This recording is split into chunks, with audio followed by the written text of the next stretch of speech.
So GTA 6 has been delayed again. They originally said it was going to come out sometime in 2025, then they announced it was going to come out on the 26th of May 2026, and now they've just announced it's going to come out on the 19th of November 2026, a delay of around about 6 months. But what does this mean for the F1 game? Well, of course, the end of May is normally, the last few years, when the F1 game releases. Now, I know you're thinking, so what? I'm not interested in GTA. There's a minority of you that are thinking that, I'll be honest, because most people are interested in GTA. But it would be absolute suicide for F1 to release at the same time as GTA 6. GTA 5, for example, made $1 billion in the first 3 days of the game coming out. And bearing in mind, it wasn't even out on PC, it was console only. They've made $10 billion to date in the last sort of 10 years or so, a bit more than that, of GTA 5. So people have only got so much money. And GTA is rumoured to be quite expensive, potentially even up to about £100. So if they're releasing at the same time, you may be able to afford both. A lot of people will not be able to afford a £100 game and F1, so you've got to make a decision. Most people are going to choose GTA. And let's not forget, it's called Grand Theft Auto. Although there's a lot of shooting and running about, it is, I'm not going to call it a car game, but the car aspect is pretty big. So a lot of people who are interested in F1 are going to be interested in GTA, and most people are going to choose GTA if they had to choose over one of the games.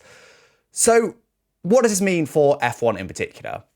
Well, basically, with the original release date, so before this most recent delay, EA had 3 choices. First of which was to release at the same time. Now, as I said before, that's probably going to be basically suicide. What's going to happen is they're going to get massively lower sales than they normally would have done because people have only got so much money. And honestly, even if you're not interested in GTA, even if you only care about F1, the player base would be lower. There would be less people online, less people playing ranked, less people on the leaderboards, which also equals a worse game. It's not the end of the world. The game would still exist. It would still be out there and you could still play it. Career mode would still be fine, but it's going to be a worse experience for everybody, both EA's bottom line and you as a player. So another option was to potentially try and release a little bit earlier, but they already release yearly and they already struggle to get it out when they get it out because, of course, they can't see the F1 cars mostly before they get released. So they've got to wait before the liveries get unveiled to start building the cars. They've also then got to wait to see the performance of the 2026 cars before they build them into the game and give them X downforce, X weight, whatever it may be, X power. They're already up against it to release the end of May. Now, they probably could theoretically release it earlier with a massive effort, but we're probably going to get an unfinished game. We're probably going to get a game that's even more buggy than it normally is. We're going to get a game that is just not ready and it'll take a few weeks to patch it anyway. And then even then, realistically, they could maybe release it, I guess, end of April. I mean, I'm sure there's people at EA watching this video going, there's no way we can do that. But maybe they could release it end of April. You've still only then got a month and you've still got the money problem. People might be saving up the money for next month's GTA release. So the other option was for them to release later than GTA, and they normally do, which would have meant probably a 2-3 month delay after GTA, you know, wait till the hype has died down a little bit and people have got a bit more money. In reality, I think it would still have been a struggle, but, you know, they can't just not release F1 26 because another game comes out, which probably would have been the option they'd have gone for. So we'd have had a later game. Now, in theory, with a big rule overhaul in real life in 2026, they could market that as a good thing for the player. Or, you know, we're taking a bit more time to make sure we get the new rules right. That's probably what they were planning marketing-wise, which, you know, maybe would have yielded a better game, but that is what they'd have had to do. So what this means now that the GTA has been delayed is that they will probably release the game as normal, end of May, probably. This is in theory a good thing. It means we get the F1 game a little bit earlier, but what it does potentially mean is EA may have been choosing to delay the game. They may have already made that decision with GTA coming out. Let's release it in August or September instead. So now they might be going, oh God, we want to go back to the original release date.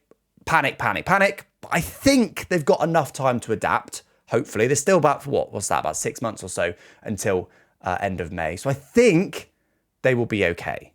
This also means, of course, that this will give us something to do in the off-season. It'll mean we get, hopefully, F1 end of May-ish, and then 6 months of F1 while the F1 season is in full swing, and we can enjoy it without worrying about GTA. Also, 6 months is probably long enough for people to have saved up enough money to buy GTA. It's probably not going to affect things that badly. And then also, of course, it means that we get GTA in the F1 off-season. End of November, right as the F1's pretty much finishing, GTA is released, we get to play F1 GTA rather, when there's no real life F1 to be watching and enjoying, and of course that affects the game as well. So definitely a massively good thing for the F1 game that GTA has been delayed. But what does the delay actually mean? So there's some people that are saying, oh, but this is a good thing at the end of it because it means that we won't get a buggy game and it'll be a better release, which I get, but at the end of the day, this is bad planning. This is a 1 year delay of their originally stated 2025 release date. And let's not pretend GTA 5 only came out 2 years ago and they're just up against it trying to make it. They've had over a decade to make this game. They've mismanaged the release. It's as simple as that. There's no other way to put it. Because let's not forget, no one was forcing them to put a date on. They have got together as management, chosen a date, and they got it wrong. It's bad management. It also shows that game dev is hard. You know, this is Rockstar Games. They are one of the biggest developers in the world, right? They've had over 10 years to develop this game. They haven't been developing it for 10 years because they've been working on GTA 5, but still, it shows that it's hard. You know, they obviously won't have chosen to delay it. They want to release it as soon as they can now that they're in the hype phase for GTA 6. These days especially, it's not easy. The standards are very high, games are very complex, they are absolutely enormous, they are, graphically demanding, it's hard, it's not easy, which I guess gives you a bit of sympathy for F1 releasing a new game every single year. Game dev is hard. But it also shows that how corporate gaming is these days. The fact that they announced it so early, with it clearly just not ready, and that is mismanagement, but it just wasn't ready because they wanted to get some hype, they wanted to get their stock prices going up, they wanted to get people ready for the new game. And look at the amount of games that are releasing in early access. I mean, AC Evo is an obvious one to come to for that. That released in early access, and it's been a bit of a flop because of it so far, honestly. I won't go into too much detail on that, but the game has not been what people had hoped for. It's kind of killed the hype. They killed their own hype by putting it in early access. Why did they release it in early access? Corporate reasons. They wanted to make some money. If they waited another 6 months or a year, they could have released the final game. No, they went, we want the money now. Let's release it now. Corporate reasons. It also shows with F1, with this corporate stuff. Under EA, F1 has got the least depth it's ever had. Look at career mode. I've got actually a full video coming out on my team career mode soon, but it's got no depth. Like, it sounds great, so it makes you buy the game. But actually, when you dig a bit deeper, you go, what is this? Like, where's the depth? There is no real depth. Again, I've got a better video coming up on that soon, on my team in particular, so do sub for that. So what now? What does this mean? What next? Well, F1 probably releases as normal. As I said, they may have factored in a delay, so they may struggle, but I would be amazed if they don't release as normal. Somewhere around May time, maybe they'll creep it out to June, maybe, because of the new regulations and stuff, but they'll be intending probably to release around May time. And they normally announce it in sort of, I don't know, February, March times when they first announce it. So that's when we'll hear probably a little bit more.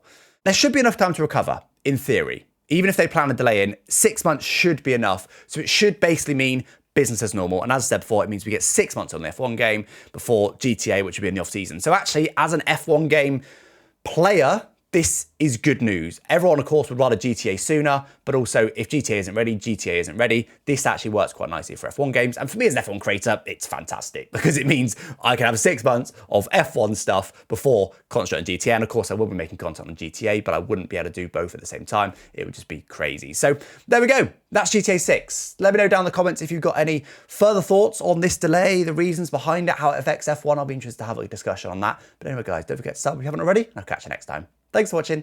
Bye-bye.